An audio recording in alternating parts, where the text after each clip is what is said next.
Quem não pode Sim. fazer a reposição hormonal? Quem não pode? Se você teve câncer de mama, você não pode. Se você teve câncer na camada interna do útero, que é o endométrio, não. Se você está com uma doença no fígado ativa, não pode. Se você teve doença tromboembólica, não pode. Porfiria, também não. E sangramento uterino anormal, que nós chamamos de não diagnosticado. Essas, carro-chefe, contraindicações absolutas. Entram as relativas que, se você já teve alguma complicação, por exemplo, na sua parte cardíaca também tem que avaliar. Se você teve lúpus também, então entram umas com uma menor relevância, mas que também o médico tem que avaliar quais os teus benefícios, porque repor hormônio é uma balança. E você precisa de um profissional habilitado, preparado para cuidar de você nessa fase. E cada caso é um caso, né, gente? A gente fala aqui, claro, de uma forma geral, mas assim, cada caso é um caso. Então, para saber se você pode ou não fazer reposição, você tem que fazer exames, tem que procurar seu médico, histórico familiar, contar tudo. E aí ele vai achar a reposição adequada para você, ou se esse é o momento de fazê-lo ou não.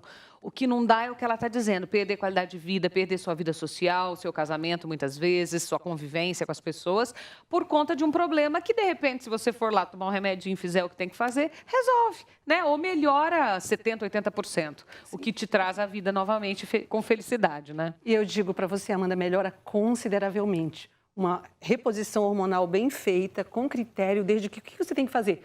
Um check-up. Como é que está o teu estado atual hoje? O médico ele tem que te avaliar para avaliar você como um todo, exame de sangue, eu falo que exame de imagem, está tudo bem?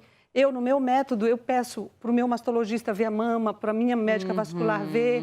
Então, eu faço todo o que eu chamo de checklist para ver como você está hoje e te mostrar a visão do futuro, como você pode estar daqui a 30 dias, como você pode estar daqui a 60 dias. E a qualidade dessas mulheres, ela é impressionante. Então, para quem não tem contraindicação, para quem tem um médico que vista a camisa da mulher da menopausa, eu falo que ele tem que vestir.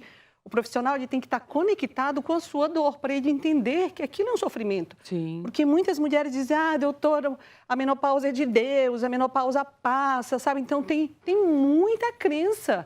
E a mulher continua sofrendo. E, infelizmente, quanto mais o tempo passa, menos ela pode repor hormônio, porque isso se chama janela de oportunidade. Ou seja, se eu entrei na menopausa aos 50... eu tenho até 60 para repor hormônio e hoje essa janela está mudando para 5 anos. Então, você vai postergando, vai sofrendo. Até você estar no fundo do poço, muitas vezes você se separa, você tem um emprego, você deixa de ser produtiva. E aí? Quanto tempo dura a menopausa? Isso varia muito de mulher para mulher. Tem uma fase chamada climatério. O climatério é o período que antecede a menopausa, que inclui a menopausa e que sucede. Isso se chama climatério. A literatura diz que dura de 10 a 15 anos. Na verdade, o que ela precisa é de um médico, que eu vejo que idealmente seria o médico da mulher, o ginecologista, que eu falo seria esse, o médico que cuida da menopausa. Eu até digo que tem um menopausologista que deveria ter esse médico focado na saúde feminina, mas não existe essa especialidade. Aquele médico que entende que a partir dos 40 anos, a mulher começa a ter alterações hormonais e ela não se dá conta. Ela vai engordando um pouco, ela vai ficando ansiosa, ela não dorme, diminui a libido e ela menstrua. Mas as pequenas mudanças vão acontecendo. Só que ninguém fala que existe a pré-menopausa. Porque a menopausa é quando você não menstrua mais por 12 meses seguidos.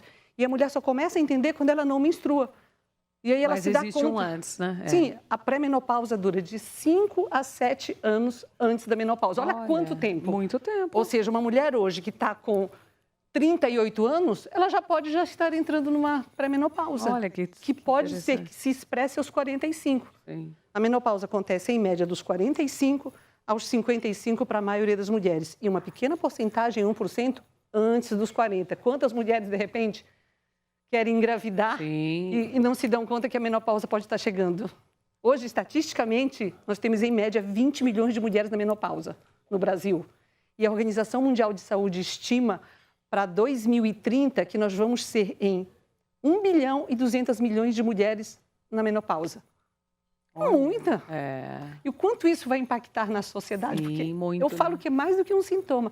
É um reflexo da nossa vida, porque é para 100% das mulheres, para todas as mulheres que estão ouvindo. Eu falo, os maridos têm que saber, os jovens têm que saber, um rapaz de 20 anos, ele tem que entender que a mãe pode estar na menopausa, ou que a namoradinha dele de 20, daqui a 30, vai estar na menopausa.